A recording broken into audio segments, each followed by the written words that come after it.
মুসলিম স্বৈরশাসক শব্দটি শুনলে যে নামটি সবার আগে মাথায় আসে তা হলো সাদ্দাম হোসেন। একদিকে তিনি অনেক মুসলিমের চোখে হিরো, আবার অন্যদিকে তার নির্যাতন, গণহত্যা, খুন, গুমের মতো অপকর্ম তাকে ইতিহাসের পাতা থেকে মুছে যেতে দেয়নি। বাগদাদের কসাই নামে পরিচিত এই নেতা পশ্চিমাদের কাছে ত্রাস হলেও তার শাসনামলে ইরাক দেখেছিল অর্থনৈতিক উন্নয়নের এক নতুন দিগন্ত। 1979 থেকে 2003 পর্যন্ত ইরাকের প্রেসিডেন্ট হিসাবে ক্ষমতায় থাকার সময় সাদ্দাম হোসেন তার দেশের জনগণকে দেখিয়েছিলেন এক নতুন ভোরের স্বপ্ন। তার শাসনামলের প্রথম বছরগুলোতে ইরাক সত্যি একটি উন্নয়নের পথে ছিল, যা ইরাকি জনগণ শুধু কল্পনাতেই ভাবতে পারত। ধর্মীয় সংঘাত দমনে তার নেওয়া পদক্ষেপগুলো অত্যন্ত কার্যকর হলেও তার কঠোর ও নৃশংস শাসন ইরাকের জনগণের মনে মিশ্র প্রতিক্রিয়া সৃষ্টি করেছিল। কিভাবে একটি সাধারণ গ্রাম থেকে উঠে এসে সাদ্দাম হোসেন ইরাকের শাসক হয়ে উঠলেন? কিভাবে তার শাসন আমলে ইরাকের জনগণ দেখেছিল উন্নতি এবং একই সাথে সহ্য করেছিল নির্যাতন এবং অত্যাচার? আসুন আজকের ভিডিওতে আমরা বিশ্লেষণ করি সাদ্দাম হোসেনের জীবন, তার উত্থান এবং পতনের গল্প। ইরাকের ইতিহাসের এই গুরুত্বপূর্ণ অধ্যায় সম্পর্কে বিস্তারিত জানতে সম্পূর্ণ ভিডিওটি দেখুন।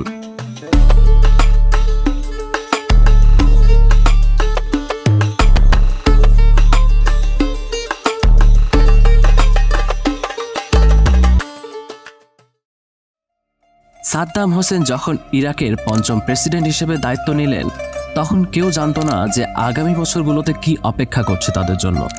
কেউ ঘুণাক্ষরেও বুঝতে পারেনি যে তার হাত ধরে মধ্যপ্রাচ্য প্রবেশ করতে যাচ্ছে এক নতুন যুগে। সাদ্দাম হোসেন একচ্ছত্র ক্ষমতা লাভের পর ইরাকি জনগণকে নতুন ভোরের স্বপ্ন দেখিয়েছিলেন। সেই স্বপ্ন বাস্তবে পরিণত করতে পারলে হয়তো আজকের ইরাক উন্নত পশ্চিমা দেশগুলোর কাছে হিংসার কারণ হয়ে দাঁড়াতো। বস্তুত তার শাসনামলের শুরুর বছরগুলোতে ইরাক সঠিক পথেই ছিল। সেই বছরগুলোই ইরাকি জনগণ যে ইরাককে দেখেছিল তা শুধু তারা কল্পনাতেই ভাবতে পারত। সাদ্দামের প্রসঙ্গ উঠলে একটি কথা প্রায় বলা হয়ে থাকে, ইরাক তার শ্রেষ্ঠ সময় এবং একই সাথে সবচেয়ে বাজে সময় পার করেছিল সাদ্দাম হোসেনের অধীনে। দেশকে এগিয়ে নিয়ে যাওয়ার জন্য তিনি যেসব পদক্ষেপ নিয়েছিলেন তা সত্যি প্রশংসার যোগ্য। বিশেষ করে ধর্মীয় সংঘাত দমনে তার নেওয়া পদক্ষেপগুলো অত্যন্ত কার্যকর ছিল, যদিও সেগুলো বিতর্কের ঊর্ধ্বে নয়। বিতর্কের বিষয়ে না গিয়ে চলুন জানা যাক কিভাবে রাষ্ট্রনায়ক সাদ্দামের উত্থান হয়। সাদ্দাম হোসেনের জন্ম উত্তর ইরাকের তিকরিত প্রদেশের একটি প্রত্যন্ত গ্রামে। তার শৈশব খুব একটা সাজানো ছিল না। জন্মের পরেই বাবা নিরুদ্দেশ হন, তার মা আবার বিয়ে করেন। সৎ বাবার ঘরে সাদ্দাম হোসেনের জীবন সুখকর ছিল না, যে কারণে সেখানে তার বেশি দিন থাকা হয়ে ওঠেনি। এরপর বাগদাদে তার মামার বাড়িতে বেড়ে ওঠেন তিনি। রাজনীতিতেও তিনি সক্রিয় হন তার মামার সূত্র ধরে। সাদ্দাম হোসেনের মামা বাথ পার্টির সক্রিয় নেতা ছিলেন। 1959 সালের কথা। তখন সাদ্দামের বয়স মাত্র 20 বছর। এই তরুণ বয়সে তিনি বাথ পার্টির সদস্য হন। দলে তার অংশগ্রহণ ও কর্মপরিধি ধীরে ধীরে বাড়তে থাকে। 1959 সালে ব্রিগেডিয়ার আবদাল কারিম কাসিম হত্যা প্রচেষ্টায় সরাসরিভাবে জড়িত ছিলেন সাদ্দাম হোসেন। এরপর তাকে পালাতে হয় দেশ থেকে। পালিয়ে প্রথমে সিরিয়া যান, সিরিয়া থেকে পরে মিশরে আশ্রয় নেন তিনি। 1963 সালে ক্ষমতাশীল ব্রিগেডিয়ার আবদাল কারিম কাসিমের সরকারের পতন ঘটিয়ে ক্ষমতায় আসে বাথ পার্টি। তখন দেশে ফেরেন সাদ্দাম হোসেন, কিন্তু সেই বছরই বাথ পার্টি ক্ষমতাচ্যুত হলে জেলে যেতে হয় সাদ্দাম হোসেনকে। আটক অবস্থাতেই দলের ডেপুটি সেক্রেটারি জেনারেল হন তিনি। দলের ভেতরে তার জনপ্রিয়তা বাড়তে থাকে। পরবর্তীতে 1968 সালে বাথ পার্টি আবার ক্ষমতা দখল করে। এটি ছিল তার জীবনের সবচাইতে বড় মোড়, কারণ সেবার তাকে ভাইস প্রেসিডেন্ট পদে নিয়োগ দেওয়া হয়। ভাইস প্রেসিডেন্ট থাকা অবস্থাতেই তিনি সরকারি বড় বড় পজিশনে নিজের লোক বসাতে শুরু করেন। এরপর 1979 সালে ইরাকের প্রেসিডেন্ট পদত্যাগ করলে সাদ্দাম হোসেন প্রেসিডেন্টের কার্যভার গ্রহণ করেন। ইরাকের ভাগ্য লেখার উদ্দেশ্যে ক্ষমতায় বসেন তিনি। তার শাসনামলে ইরাকের অর্থনৈতিক উন্নয়ন সাধিত হয়, সাধারণ মানুষের জীবনযাত্রার মানের উন্নতি ঘটে।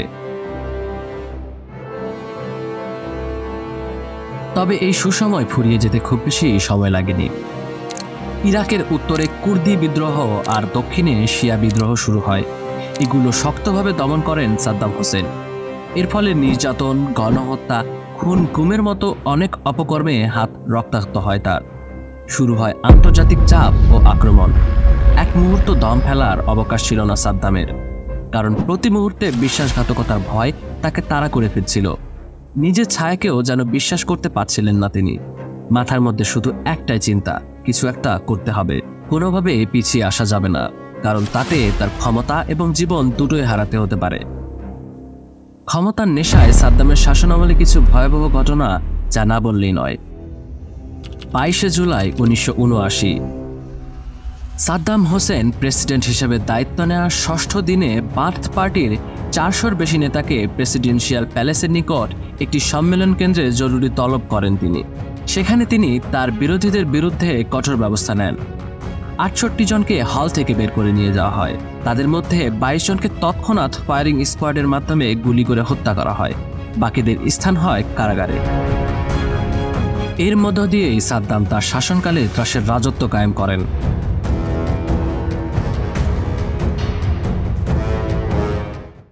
দুজাইল গণহত্যা 1982। 8 জুলাই 1982 সালে ইরাকের শিয়া অধ্যুষিত দুজাইল শহরে সাদ্দামের উপর একটি হামলা করা হয়। এর প্রতিশোধ হিসাবে সাদ্দাম 80টি পরিবারের 600-র বেশি মানুষকে গ্রেফতার করে। তাদের মধ্যে 148 জনকে হত্যা করা হয় এবং বাকিদের উপর অমানসিক নির্যাতন চালানো হয়। কুর্দিশ গণহত্যা। কুর্দি জনগণের বিরুদ্ধে রাসায়নিক অস্ত্র ব্যবহার সহ বিভিন্ন গণহত্যার ঘটনা ঘটে।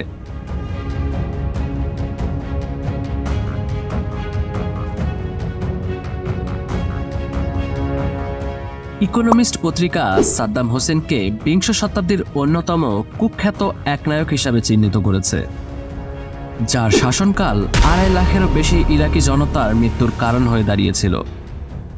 এই একনায়কের শাসনামলে 2টি তথাকথিত নির্বাচন অনুষ্ঠিত হয়, প্রথমটি 1995 সালে এবং দ্বিতীয়টি 2002 সালে। প্রথম নির্বাচনে তিনি 99.47% ভোটে নির্বাচিত হন এবং দ্বিতীয়টিতে তিনি 100% ভোট পান। প্রায় 1.5 কোটি ভোটারের মধ্যে কেউ না ভোট দেয়নি, বা বলা যেতে পারে দেওয়ার সাহসই করেনি। সাদ্দাম হোসেনের ব্যক্তিগত জীবন সম্পর্কে কিছু জানা যাক। সাদ্দাম হোসেন ছিলেন 4 জন স্ত্রীর স্বামী এবং 5 সন্তানের জনক। তার 2 ছেলের নাম উদয় এবং কুশে এবং 3টি কন্যার নাম রাঘা, রানা, হালা। উদয় হোসেন ছিলেন সাদ্দামের বড় ছেলে। তিনি তার নিষ্ঠুরতা এবং নৃশংসতার জন্য পরিচিত ছিলেন। সামান্য কারণে নির্যাতন এবং হত্যা করা তার নৈমিত্তিক ব্যাপার ছিল। বিয়ের আসর থেকে নববধূকে তুলে নিয়ে দর্শন করা তার কাছে সবচেয়ে আকর্ষণীয় বিষয় ছিল। কুশে হোসেন ছিলেন সাদ্দামের দ্বিতীয় ছেলে এবং তিনি সাদ্দামের শাসনের উত্তরাধিকারী হিসেবে বিবেচিত হতেন। যদিও কুশে উদয়ের মতো উম্মাদ ছিল না, তবুও তিনি নিষ্ঠুরতা ও তার ক্ষমতার অপব্যবহার করতেন। কুশে তার বাবার জন্য অর্থনৈতিক বাণিজ্যিক বিষয়গুলো নিয়ন্ত্রণ করতেন। সাদ্দাম হোসেন তার ছেলেদের নিষ্ঠুরতা ও নৃশংসতার প্রতি প্রায় নীরব ছিলেন। তিনি তাদের বিরুদ্ধে কোনো কার্যকর পদক্ষেপ তো নেননি, বরং তাদেরকে সবসময় প্রশ্রয় দিয়ে গেছেন। এর ফলে ইরাকের জনগণের দুঃখ দুর্দশা ক্রমাগত বেড়েছে। 2003 সালের জুলাই মাসে ইরাকে মার্কিন আগ্রাসনের সময় উদয় এবং কুশে মসুল শহরের এক বন্দুকযুদ্ধে নিহত হন। তাদের মৃত্যু ইরাকের জনগণের জন্য কিছুটা হলেও স্বস্তি বয়ে আনে। সাদ্দাম হোসেনের ব্যক্তিগত জীবন এবং তার ছেলেদের কুকর্ম ইরাকের ইতিহাসের একটি অন্ধকার অধ্যায়। তার শাসনামলে দেশের জনগণের উপর এবং তার পরিবারের অত্যাচার ও নির্যাতন ইরাকের সামাজিক ও রাজনৈতিক কাঠামোকে ধ্বংস করে দিয়েছিল। গণবিধ্বংসী অস্ত্র। ইরাকে এর অস্তিত্ব আছে ঠিক এই কথা বলেই 2003 সালের 20 মার্চ ইরাকে হামলা করে যুক্তরাজ্য এবং যুক্তরাষ্ট্র। My fellow citizens, at this hour, American and coalition forces are in the early stages of military operations to disarm Iraq, to free its people, and to defend the world from grave danger. 48 ঘন্টার মধ্যে সাদ্দাম হোসেন ও তার ছেলেদের Iraq ছাড়তে হবে। এমন একটা হুমকিও দিয়েছিলেন মার্কিন প্রেসিডেন্ট জর্জ ডব্লিউ বুশ।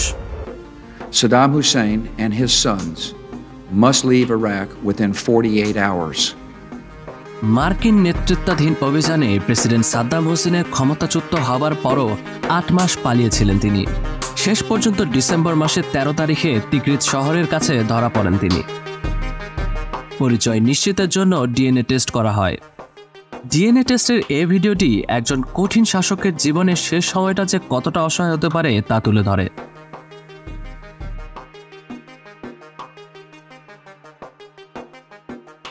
2005 সালের অক্টোবরে বাগদাদে সাদ্দাম হোসেনের বিচার শুরু হয়। বিচারে তার মৃত্যুদণ্ড দেওয়া হয়, আর 2006 সালের 30 ডিসেম্বর তার ফাঁসি কার্যকর করা হয়। সাদ্দাম হোসেনের পতনের 20 বছর পর আজও সবচেয়ে বেশি মানুষ নিখোঁজ হয় ইরাকে। কিন্তু কেন? এই প্রশ্নের উত্তর দিব হয়তোবা পরের কোনো ভিডিওতে। সাদ্দাম হোসেনের একনায়কতন্ত্র সম্পর্কে আপনার মত কি? ইরাকের অর্থনীতি আর অভ্যন্তরীণ উন্নতির জন্য তার মতো নেতারই কি দরকার ছিল?